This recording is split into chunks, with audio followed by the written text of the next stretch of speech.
finalmente las tropas de Estados Unidos dieron la retirada. Vimos imágenes terribles, gente colgándose de un avión para poder sobrevivir, gente abandonando, queriendo abandonar Afganistán. Incluso el presidente de Afganistán abandonó primero el país, ¿no? Como el capitán que sabe que el barco se va a hundir y contrata un Uber submarino y se va.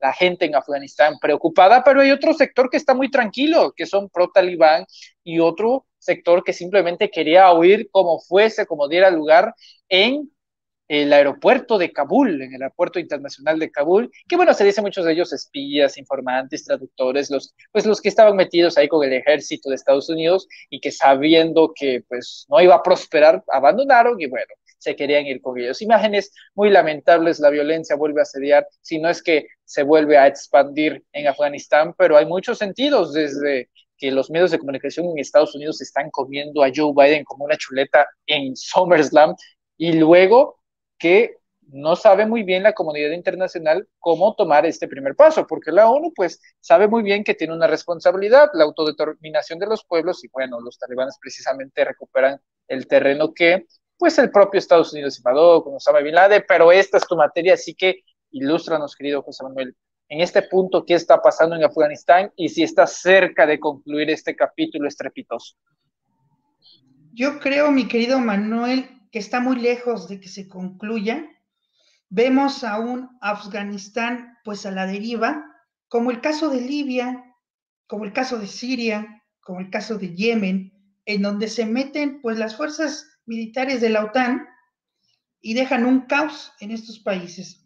En Afganistán, lo que vimos el domingo pasado, sobre todo cuando los talibanes llegan a la capital de Afganistán, que es Kabul, pues vemos un capítulo de fracasos y frustraciones de Estados Unidos, las cuales ya vivió Estados Unidos en Vietnam en 1975, este gran fracaso que tuvo Estados Unidos, y Afganistán no es la primera vez que tumba imperios, como lo fue con Estados Unidos.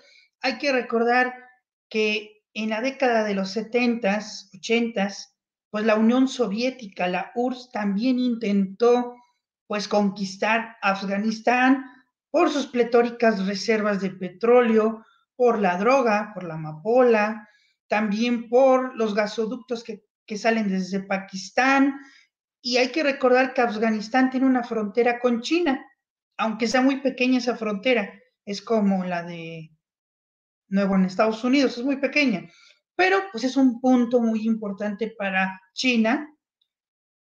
Y entonces vemos que los imperios pues fracasaron, tenemos a la Unión Soviética y luego Estados Unidos, muchos dicen que China puede ser que es el que invada, lo dudo mucho.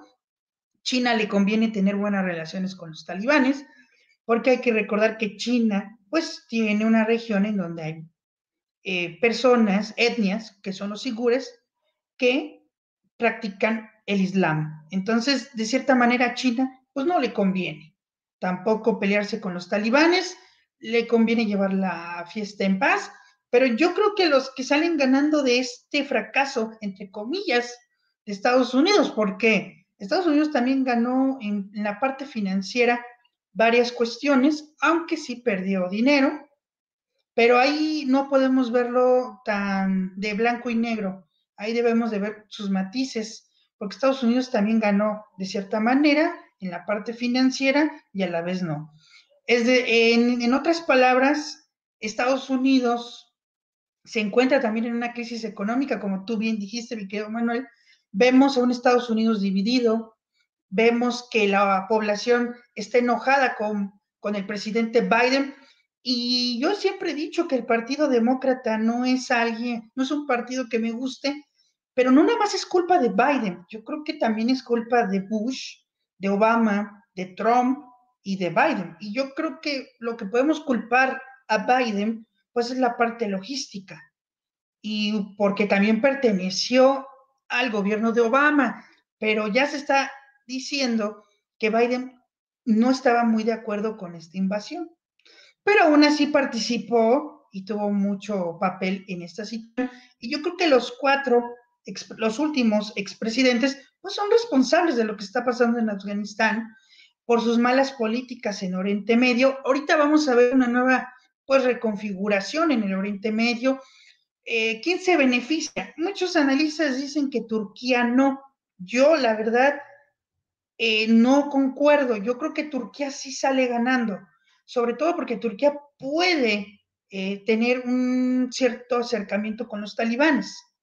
Turquía es una potencia que sale beneficiada, también Pakistán, claro, pero por ejemplo Irán, que son vecinos, pues no sale beneficiado porque puede haber una oleada migratoria de terroristas, porque el terrorismo no ha terminado, o sea, Al-Qaeda y todo ese terrorismo sigue vigente.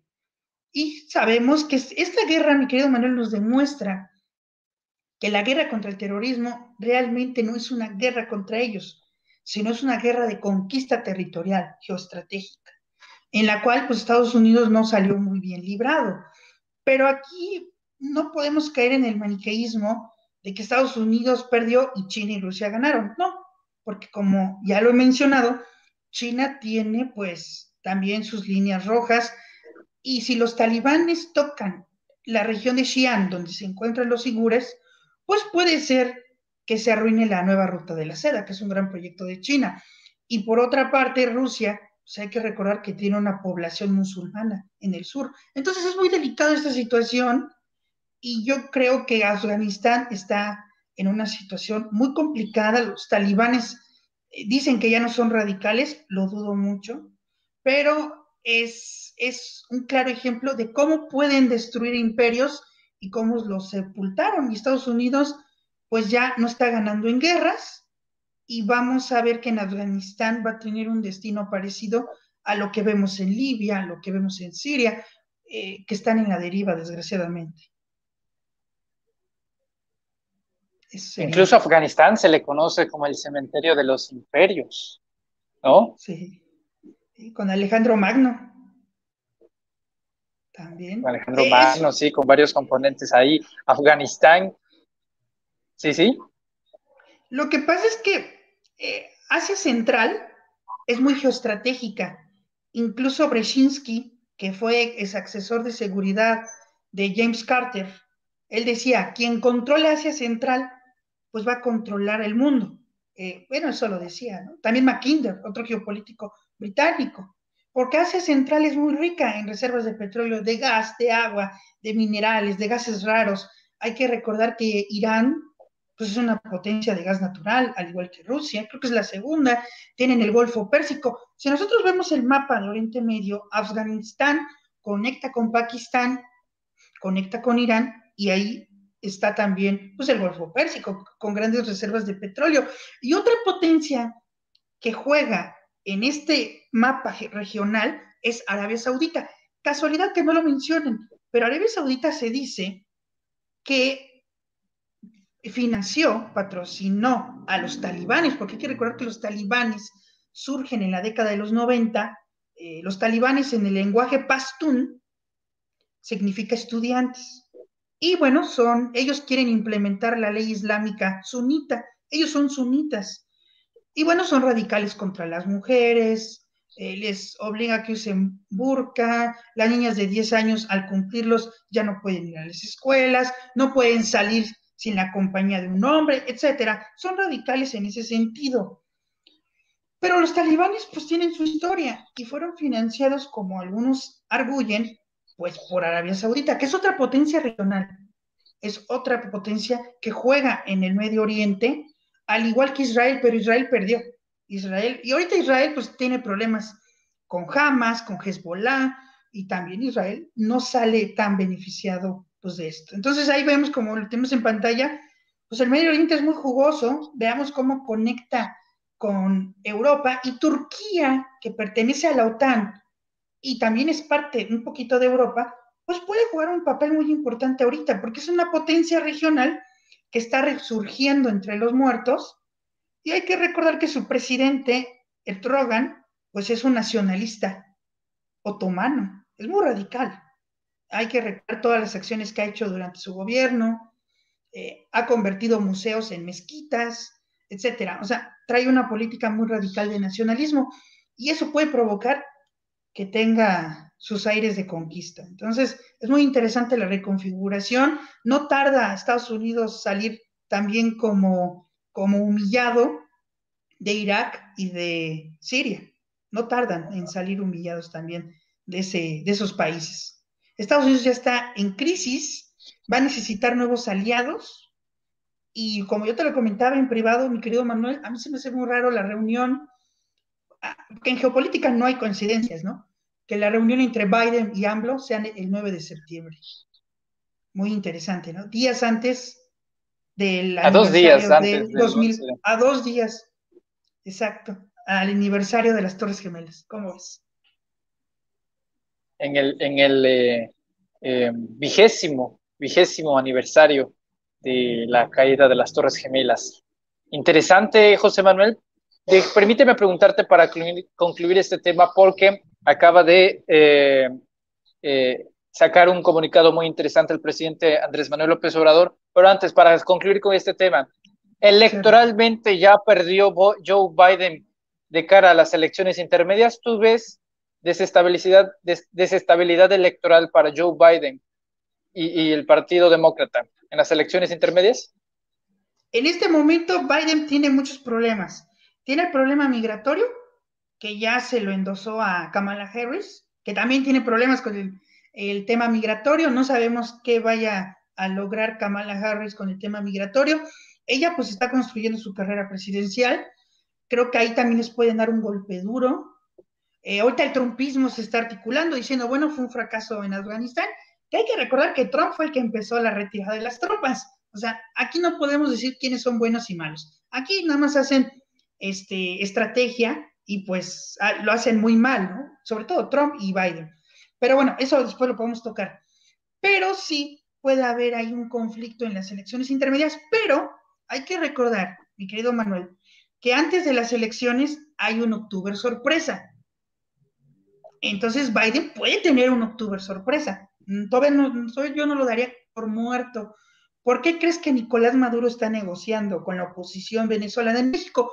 Pues porque como Florida, como Texas, son estados clave para ganar una elección, hay que recordar que en Florida pues se concentran los venezolanos, los cubanos, los que están en contra del gobierno socialista tanto de Cuba como de Venezuela. Entonces, Biden puede invadir Venezuela, es un escenario nada más, no estoy diciendo que vaya a pasar, pero puede ser que invada Venezuela.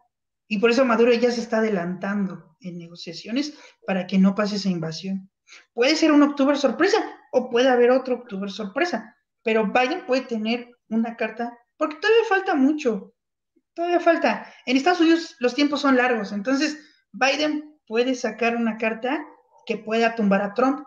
Hay que esperar todavía. No lo daría por muerto a Biden, aunque la población esté muy polarizada, ¿no? El 50 no lo quiere y el otro sí lo quiere. Entonces, sí hay una sociedad muy polarizada, pero hay que esperar. El tiempo nos lo dirá. Excelente, José Manuel. La verdad que este tema geoestratégico está muy, muy, muy interesante, y tú, que tienes una gran capacidad para el análisis, para discernir toda la información, para encontrar los conductores, tienes un talento nato para esto de la geopolítica. Yo te lo reconozco y claro que respaldo ese gran talento que tienes. Quiero informarle a Gracias. el público de Sin Censura, y quiero informarle también, por supuesto, a nuestros amigos de la producción, que acaba de pasar algo muy interesante. Verán, como saben, hoy Ricardo Anaya, el ex candidato presidencial del PAN, conocido por varios alias, varios AKA,